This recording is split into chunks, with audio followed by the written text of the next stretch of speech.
श्रीमद् भागवत महापुराण पंचम स्कंध अध्याय 9। भरत जी का ब्राह्मण कुल में जन्म। राजन, अंगिरस गोत्र में शम दम तप स्वाध्याय वेदाध्ययन त्याग संतोष तितिक्षा विनय विद्या अनसूया आत्मज्ञान एवं आनंद सभी गुणों से संपन्न एक श्रेष्ठ ब्राह्मण थे। उनकी बड़ी स्त्री से उन्हीं के समान विद्याशील आचार रूप और उदारता आदि गुण वाले 9 पुत्र हुए तथा छोटी पत्नी से एक ही पुत्र और एक कन्या का जन्म हुआ। इन दोनों में जो पुरुष था वह परम भागवत राजशिरोमणि भरत ही थे। वे मृग शरीर का परित्याग करके अंतिम जन्म में ब्राह्मण हुए थे, ऐसा महापुरुषों का कथन है। इस जन्म में भी भगवान की कृपा से अपनी पूर्व जन्म परंपरा का स्मरण रहने के कारण वे इस आशंका से कि कहीं कोई विघ्न उपस्थित न हो जाए अपने सब जनों के संग में भी बहुत डरते थे। हर समय जिनका श्रवण स्मरण और गुण कीर्तन सब प्रकार के कर्म बंधनों को काट देता है, श्री भगवान के उन युगल चरण कमलों को ही हृदय में धारण किए रहते तथा दूसरों की दृष्टि में अपने को पागल मूर्ख अंधे और बहरे के समान दिखाते थे। पिता का तो वैसे उनसे स्नेह ही था, इसलिए ब्राह्मण देवता ने अपने पुत्र पागल पुत्र के भी शास्त्र अनुसार समय पर्यंत तक विवाह से पूर्व के सभी संस्कार करने के विचारों से उनका उपनयन संस्कार किया। यद्यपि वे चाहते नहीं थे तो भी पिता का कर्तव्य है कि पुत्र को शिक्षा दे। इस शास्त्र विधि के अनुसार उन्होंने इन्हें शौच आचमन आदि आवश्यक कर्मों की शिक्षा दी, किंतु भरत जी तो पिता के सामने ही उनके उपदेश के विरुद्ध आचरण करने लगे। पिता चाहते थे कि वर्षा काल में इसे वेदा अध्ययन का आरंभ करा दूं, किंतु वसंत और ग्रीष्म ऋतु के चैत्र वैशाख जेठ और आषाढ़ 4 महीनों तक पढ़ाते रहने पर भी वे इन्हें व्याहति और शिरो मंत्र प्रणव के सहित त्रिपदा गायत्री भी अच्छी तरह याद न करा सके। ऐसा होने पर भी अपने इस पुत्र में उनका आत्मा के समान अनुराग था, इसलिए उसकी प्रवृत्ति न होने पर भी वे पुत्र को अच्छी तरह शिक्षा देनी चाहिए। इस अनुचित आग्रह से उसे शौच वेदाध्ययन व्रत नियम गुरु और अग्नि की सेवा आदि ब्रह्मचार्य आश्रम के आवश्यक नियमों की शिक्षा देते ही रहे, किंतु अभी पुत्र को सुशिक्षित देखने का उनका मनोरथ पूरा न हो पाया और स्वयं भी भगवत जन रूप अपने मुख्य कर्तव्य से असावधान रहकर केवल घर के धंधों में व्यस्त थे। सदा सजग रहने वाले काल भगवान ने आक्रमण करके उनका अंत कर दिया। तब उनकी छोटी भार्या अपने गर्भ से उत्पन्न हुए दोनों बालकों अपनी सौंत को सौंपकर स्वयं सती होकर पति लोक को चली गई।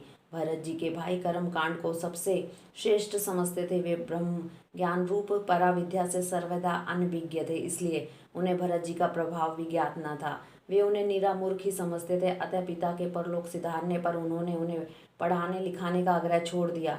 भरत जी को मान अपमान का कोई विचार न था। जब साधारण नर पशु ने पागल मूर्ख अथवा बहरा कहकर पुकारते तब वे भी उसी के अनुरूप भाषण करने लगते। कोई भी उनसे कुछ भी काम कराना चाहे तो वे उनकी इच्छा अनुसार कर देते थे। बेगार के रूप में, मजदूरी के रूप में, मांगने पर अथवा बिना मांगे जो कुछ बहुत थोड़ा अच्छा या बुरा अन्न उन्हें मिल जाता उसी को जीव का जरा भी स्वाद न देते हुए खा लेते।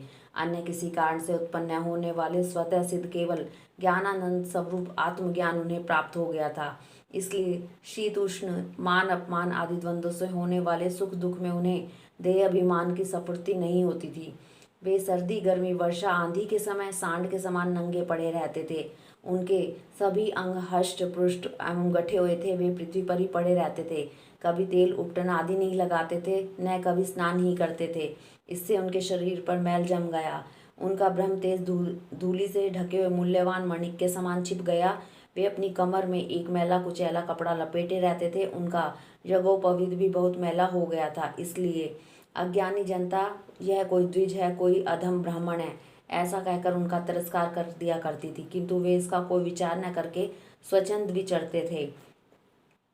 दूसरों की मजदूरी करके पेट पालते देख जब उन्हें उनके भाइयों ने खेत की क्यारियां ठीक करने में लगा दिया तब वे उस कार्य को भी करने लगे, परंतु उन्हें इस बात का कुछ भी ध्यान न था कि उन क्यारियों की भूमि समतल है या ऊंची नीची, अथवा वह छोटी है या बड़ी।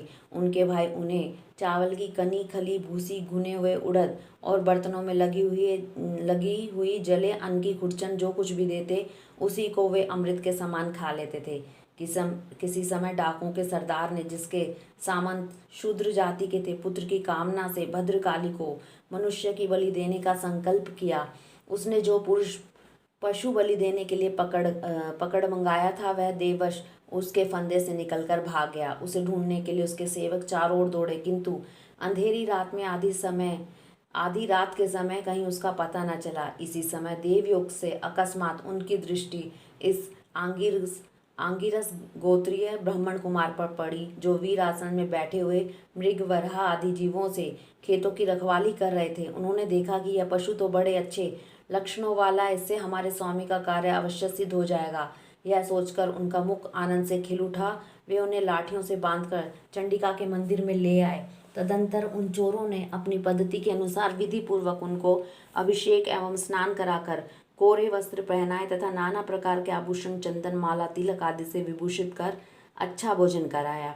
फिर धूप, दीप, माला, खील, पत्ते, अंकुर, फल आदि उपहार सामग्री के सहित बलिदान की विधि से गान, स्तुति और मृदंग, ढोल आदि का महान शब्द करते हुए पुरुष पशु को भद्रकाली के सामने नीचा करके बैठा दिया। इसके पश्चात दस्युराज के पुरोहित बने हुए लुटेरों ने उस नर पशु के रुधिर से देवी को तृप्त करने के लिए देवी मंत्रों से अभिमंत्रित एक तीक्ष्ण खड्ग उठाया। चोर स्वभाव से तो रजोगुणी तमोगुणी थे ही, धन के मद से उनका चित्त और भी उन्मत्त हो गया था। हिंसा में भी उनकी स्वाभाविक रुचि थी। उस समय तो वे भगवान के अंश स्वरूप ब्राह्मण कुल का तिरस्कार करके स्वच्छंदता से कुमार की ओर बढ़ रहे थे। आपत्ति काल में भी जिस हिंसा का अनुमोदन किया गया है उसमें भी ब्राह्मण वध का सर्वदा निषेध है। तो भी वे साक्षात ब्रह्म भाव को प्राप्त हुए वैरहीन तथा समस्त प्राणियों के सुहृद एवं ब्रह्म ऋषि कुमार की बलि देना चाहते थे। यह भयंकर कुकर्म देखकर देवी भद्रकाली के शरीर में अति दुस्सह ब्रह्मतेज से दाह होने लगा और वे एकाएक मूर्ति को फोड़कर प्रकट हो गई। अत्यंत सहनशीलता और क्रोध के कारण उनकी भौहें चढ़ी हुई थी तथा कराल दाढ़ों और चढ़ी हुई लाल आंखों के कारण उनका चेहरा बड़ा भयानक जान पड़ता था। उनके उस विकराल वेश को देखकर ऐसा जान पड़ता था मानो वे इस संसार का संहार कर डालेंगी। उन्होंने क्रोध से तड़क कर बड़ा भीषण अट्टहास किया और उछलकर उस अभिमंत्रित खड्ग से ही उस सारे पापियों के सिर उड़ा दिए और अपने गणों के सहित उसके गले से बहता हुआ गरम गरम रुधिर रूप आसव पीकर अति उन्मत्त हो ऊंचे स्वर से गाती और नाचती हुई उन सिरों को गेंद बनाकर खेलने लगी। सच है, महापुरुषों के प्रति किया हुआ अत्याचार रूप अपराध इस प्रकार ज्यों का त्यों अपने ही ऊपर पड़ता है।